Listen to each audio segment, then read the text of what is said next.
Assalamualaikum warahmatullahi wabarakatuh. Pada kesempatan kali ini, saya akan coba membahas mengenai organizational behavior.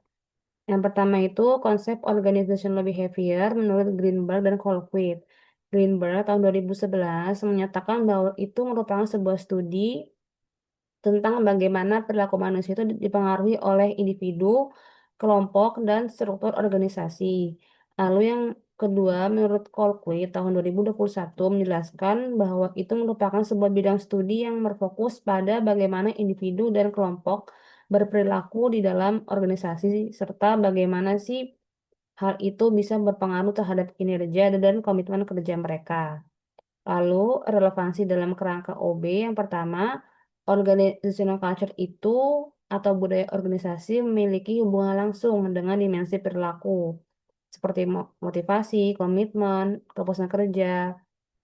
Lalu bagaimana dengan organizational structure itu lebih berpengaruh tuh terhadap perilaku individu dalam kelompok. Misalnya apabila struktur hierarkis itu terlalu kaku, yaitu bisa menghambat komunikasi dan kreativitas. Lalu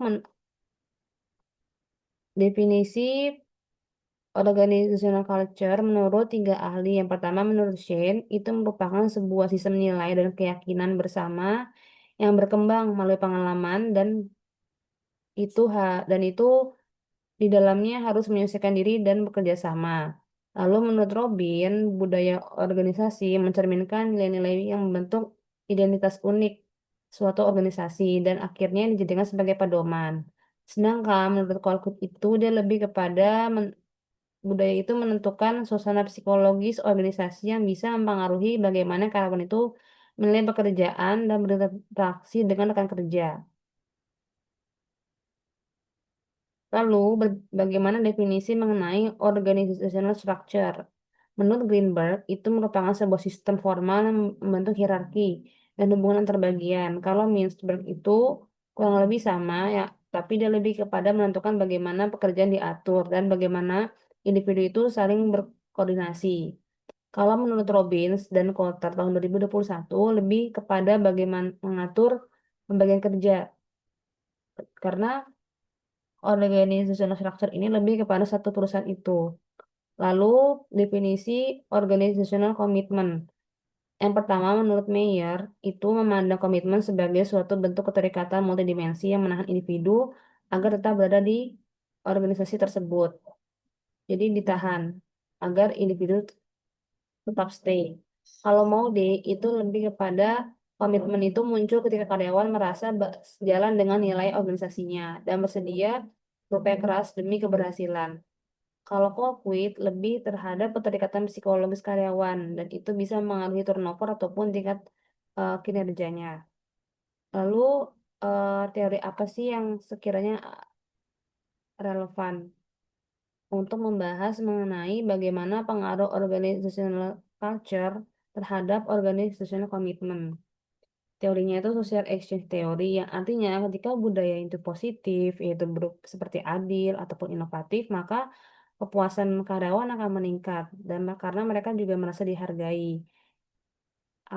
Dan akibat dari situ itu bisa membuat budaya organisasi itu semakin menguat dan juga semakin tinggi pula loyalitas karyawan dan keterikatan psikologisnya. Lalu hubungan organizational structure terhadap organizational commitment. Teori yang relevan itu adalah struktural kontingensi teori. Artinya struktural adaptif dan partisipatif itu bisa meningkatkan rasa memiliki dan kepercayaan diri karyawan. Tapi sebaliknya, kalau misalnya struktur itu kaku ataupun otoriter itu bisa menurunkan rasa otonomi ataupun menghambat keterlibatan sehingga komitmen itu menurun. Nah, dalam model Colquitt itu ada tiga. Ada individual mechanism, ada individual karakteristik, dan ada organizational mechanism. Kalau individual mechanism itu lebih kepada mencakup proses psikologis, sosial, secara internal.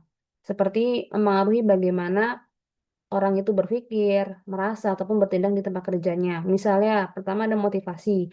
Seorang karyawan itu bekerja keras karena dia ingin mendapatkan promosi. Itu artinya ada dorongan dalam dirinya sendiri. Lalu ada juga terkait kepercayaan dan keadilan. Karyawan tuh merasa puas apabila mereka tuh dinilai oleh atasannya itu adil dalam membagi tugas. Intinya itu mengapa seorang itu berperilaku seperti itu di tempat kerja itu individual mechanism. Kalau individual karakteristik itu artinya apa yang orang itu bawa ke dalam tempat kerjanya, perilakunya. Seperti misalnya kepribadian. Karyawan dengan sifat disiplin ataupun teliti yang tinggi itu cenderung memiliki kinerja yang lebih baik. Lalu ada juga kemampuan kognitif. Karyawan dengan misalnya dia bisa analitisnya itu tinggi. Nah, itu bisa menyelesaikan masalah yang kompleks dengan cepat. Lalu yang ketiga ada organizational mechanism. Artinya menunjukkan lingkungan organisasi itu sebagai tempat individu bekerja, terutama sistem struktur ataupun budaya yang ada. Contohnya itu tadi ada dua hal, yaitu tuh terbagi menjadi budaya organisasi dan struktur organisasi.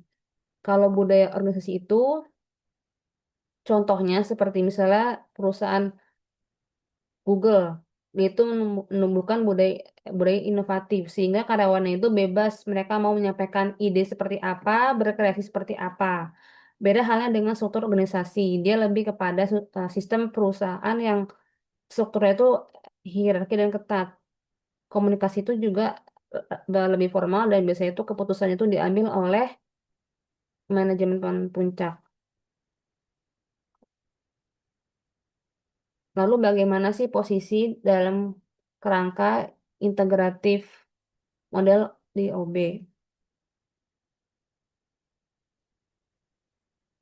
Yaitu yang pertama, lapisan model OB itu ada organizational mechanism terbagi dua, ada culture dan structure. Perannya itu kalau culture itu lebih terhadap mengatur perilaku individu dan kelompok dalam organisasi. Beda halnya dengan structure, artinya tadi yang sudah dijelaskan terkait pembagian kerja, hierarki, dan aliran komunikasi yang mengatur hubungan antara anggota. Jadi semuanya itu sudah ada SOP-nya.